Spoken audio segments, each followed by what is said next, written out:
आशा करता हूं आप सब बहुत अच्छे होंगे। मेरा नाम है सिद्धांत अग्निहोत्री। स्टडी ग्लोस पे आपका बहुत बहुत स्वागत है। दो न्यूज में सेपरेटली कवर करूंगा।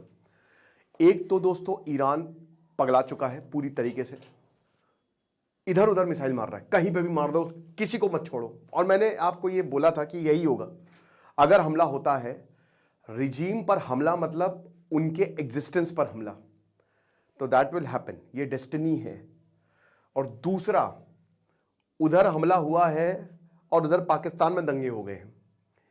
अब हम बात करेंगे, भारत में भी प्रदर्शन हुए हैं, जम्मू कश्मीर में अली खामेनी की डेथ पर, लखनऊ में प्रदर्शन हुए हैं। और दोस्तों ये हालात कोई नॉर्मल नहीं है, ये 12 डे वॉर या ऐसा नहीं है, ये सबसे बड़ा वॉर है 21वीं सदी का, सबसे बड़ा। क्योंकि इतना बड़ा खतरा आज तक कभी नहीं मंडराया। मैं आपको एक एक करके बताऊंगा, ठीक है। जो लोग भैया घूमने उमने का प्लान कर रहे थे, छोड़ दें, बिल्कुल छोड़ दें। कि अगर आपको यहाँ पे जाना था तो कम से कम 3-4 महीने तो बिल्कुल टाल दें।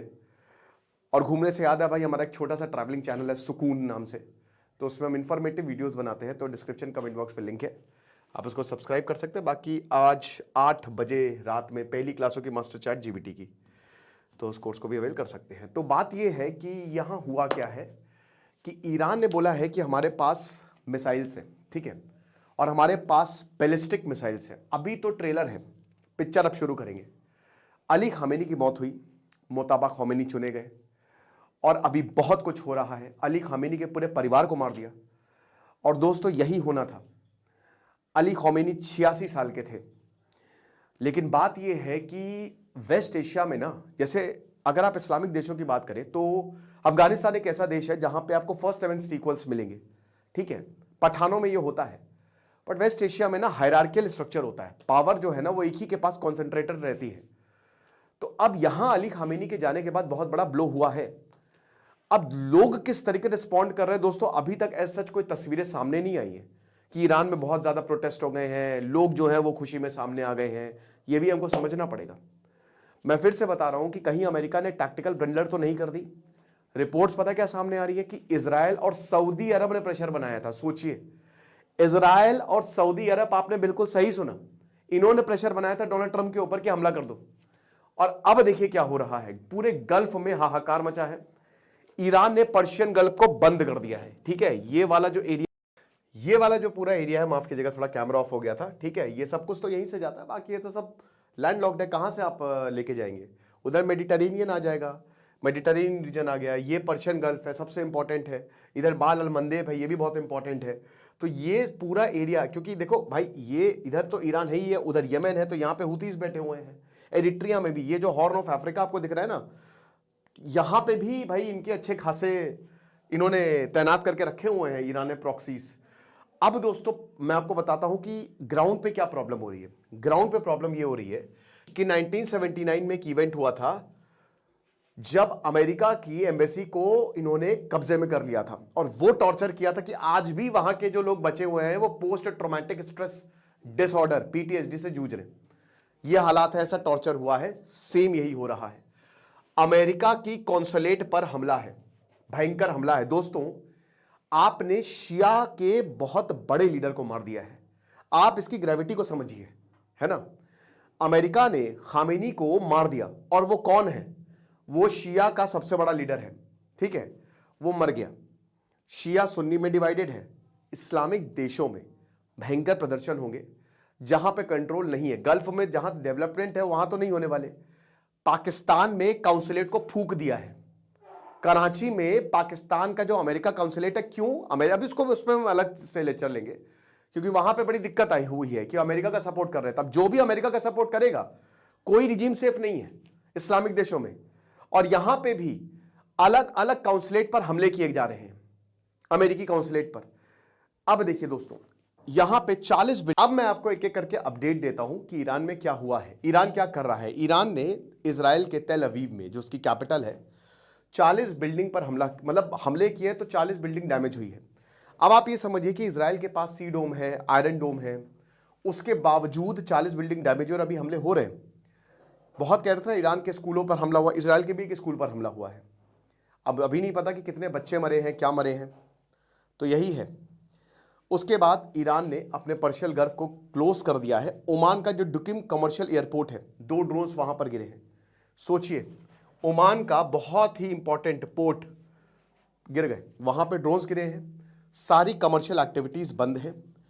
हूतीज ने कमर कस ली है। हूतीज ने कहा है कि यहां से हम जाने नहीं देंगे कोई भी शिप, और वो भी इजराइल पर हमला कर रहा है। इजराइल ने कहा है कि 1200 म्यूनिशंस ईरान से गिरे हैं और स्कूल्स पर भी हमले हुए हैं। ये इजराइल का कहना है। 148 लोग जो है वो मारे जा चुके हैं। इजराइल में भी अच्छी खासी मौतें हो रही हैं। क्यों हो रही हैं? क्योंकि भाई ऊपर से आंख बरस रही है और इजराइल ने भी ताबड़तोड़ हमले किए हैं। इजराइल अमेरिका ने मिलकर ताबड़तोड़ हमले किए। वो ईरान पे हर जगह हमले हो रहे हैं, और बेहतर यही होगा ईरान को कि वो अपना गार्ड डाउन कर लें। और मुझे लगता है कि डोनाल्ड ट्रंप की उनको बात मान लेनी चाहिए, स्टैंड डाउन, वरना बहुत लोग मरेंगे दोस्तों, पूरा देश ही खत्म हो जाएगा। इजराइल भाई पूरे नेशन वाइड उसने इमरजेंसी तो कर ही दी है। बाकी दोस्तों दुबई में हमले हुए हैं। यहां पे बुर्ज खलीफा को खाली करवा दिया गया, पाम जुबैरा को, और अभी यहां पे घरों पे मिसाइलें गिर रही हैं। आप देखिए डिफेंस सिस्टम कहां है भाई, घरों पे मिसाइलें गिर रही हैं। ओके, और दोस्तों एक चीज बताता हूं कि जब भी हाइपरसोनिक मिसाइल होती है ना, तो उसको संभालना इतना आसान नहीं होता है। ठीक है, वो जब आएगी बहुत तेजी से तो कई बार ऐसा होता है, मतलब जो बैलिस्टिक मिसाइल होता है तो वो मिस हो सकती है, ये भी चीज है। कतर जो है उसने भी अब फायरिंग करनी शुरू कर दी है। भाई गल्फ नेशन भी फायरिंग करेंगे, जितने भी गल्फ नेशन है वो भी मिलकर फायरिंग करेंगे, उनके पास क्या चारा है। ठीक है, तो ये चीज है। अभी इस समय ईरान की लीडरशिप चली गई है। सऊदी अरेबिया बहुत खुश होगा कि मोहम्मद बिन सलमान भैया अब इस मायान में तो एक ही तलवार जो है वो रहेगी। तेहरान में लगातार हमले जारी हैं। ठीक है, और यहां पे इजराइल और अमेरिका में सेलिब्रेशंस भी हो रहे हैं, क्योंकि भाई खामेनी को मार दिया गया है। कुछ जगह तस्वीरें आई थी कि ईरान में तगड़े प्रोटेस्ट हो रहे हैं। अब जो टेम्पररी लीडरशिप काउंसिल है वो सेटअप की जाएगी, और अमेरिका ने सुसाइड ड्रोन्स और टोमाहॉक मिसाइल्स को, ये तो चलिए मैंने आपको बताया ही था। साथ ही साथ ईरान ने अमेरिका के जो बेसेस हैं वहाँ पे भी हमले किए, 27 बेसेस पर हमले किए हैं। लेकिन दोस्तों सबसे बड़ी बात ये है कि यहाँ जगह जगह पे अमेरिकन काउंसलेट पर उसको टारगेट किया जा रहा है। पाकिस्तान में ये हो रहा है, तो इस पर हम अलग से बात करेंगे। ठीक है, तो यही चीज़ें चल रही हैं। बाकी हर जगह हमले हो रहे हैं, और ये होंगे। अभी आपको बहुत बड़ी बड़ी खबर देखने को मिलेगी, अभी बहुत खड़ी बड़ी खबर सुनने को मिलेगी। बड़े लीडर्स इसमें मर सकते हैं। अमेरिका का एयरक्राफ्ट कैरियर्स जो है वो सीधा टारगेट पर है। रशिया और चाइना कोई औकात नहीं है उनकी, कुछ नहीं करेंगे वो। रशिया वैसे ही एक युद्ध में डूबा हुआ है, वो खाली बोलने के शेर है। चाइना भी खाली बोलने का शेर है।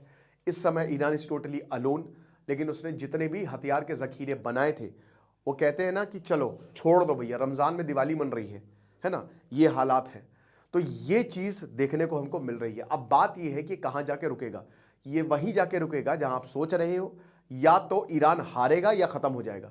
तो ईरान के पास जब तक आखिरी मिसाइल है तब तक वो हमला करता रहेगा। ठीक है, और मैंने क्या बताया कि वो पूरे टोटल एनाहिलेशन मोड पे है। उसको बस यही है कि भाई देखो अब लीडरशिप खत्म, और यहां अगर अमेरिका आया, यहां पे अमेरिका की अगर चलेगी तो फिर हम बचेंगे नहीं। ठीक है, तो फिर वही पूरा लूप में फंस जाएंगे जब पहले था कि वेस्ट जो है वो हमको अपने हिसाब से चलाता है। और लोग भी यहाँ पे, क्योंकि देखिए ईरान की जो लीडरशिप थी ना वो इसी बिना पे ही आई थी कि हम तुमको जो है वो सपोर्ट करेंगे। ठीक है, अब यहाँ जावेद शाह जो है वो, उनको अच्छी अपॉर्चुनिटी दिख रही है कि पहलवी दोबारा से आ सकते हैं। तो उन्होंने बोला है कि ये this is the hours of the, ये जो घंटे चल रहे हैं ना, ये तुम्हारी आज़ादी के घंटे हैं। बस कुछ ही वक्त में तुमको आज़ादी मिलने वाली है। बट क्या होने वाला है भाई, सब छोड़ छोड़ के भाग रहे हैं ईरान, जो जहां मिल रहा है वहां भाग रहा है भाई। बॉर्डर पे लंबी लाइनें लगी हुई हैं, पेट्रोल पंप पे लंबी लाइनें लगी हुई हैं। कोई नहीं रहना चाहता भैया, सबको अपनी जान प्यारी है, सब भाग रहे हैं यहाँ पे। ठीक है ना, तो ये सारी चीजें हैं। और देखिए किसी से सिंपैथी मत रखिए। यही ईरान है जिन्होंने प्रोटेस्टर्स को बहुत बुरा माला था। यही ईरान है जो महसाना अमीनी भाई, वो जो बच्ची थी 22 साल की, उसको पूरी तरीके से तबाह कर दिया था। और मॉरल पुलिस भाई, यहाँ पे सब कुछ, मतलब बहुत औरतें जो हैं वो प्रोटेस्ट में आई थी और एक एक को निपटा दिया था। तो खतरनाक है, ईरान की इकोनॉमी बहुत नीचे है सैंक्शंस की वजह से। और सेम गोज विद इजराइल और अमेरिका ऑल्सो। तो वो भी भाई अपना उल्लू सीधा कर रहे हैं। इजराइल, उनकी आइडियोलॉजी ही यही है। ठीक है, उनको हर हाल में एक्सपैंड करना है और अपने आप को बचाना है। और अमेरिका भाई वो पूरा रिसोर्सेज के हिसाब से काम करता है। तो हर कोई अपने इंटरेस्ट पे काम कर रहा है, किसी से सिंपैथी मत रखिए, बस यही खुशी मनाइए कि आप अमेरिका में, भारत में हैं, आप इंडिया में हैं। अमेरिका वाले भाई सोचे कि हाँ हम अमेरिका में हैं, क्योंकि कोई सेफ नहीं है। गल्फ नेशन तो बिल्कुल भी सेफ नहीं है, क्योंकि इनकी दुश्मनी जो है ईरान से बहुत लंबे समय से है। तो यही चीज़ है। बाकी आपको क्या लगता है आप मुझे कमेंट बॉक्स में बताइएगा। हमारे ट्रैवलिंग चैनल को सब्सक्राइब करें और मास्टर चैट जीपीटी का कोर्स इसको आप अवेल कर सकते हैं, आपको बहुत ज़्यादा फायदा होगा। खुश रहिए, पढ़ते रहिए। दिस इज सिद्धांत अग्निहोत्री साइनिंग ऑफ। बिल्डिंग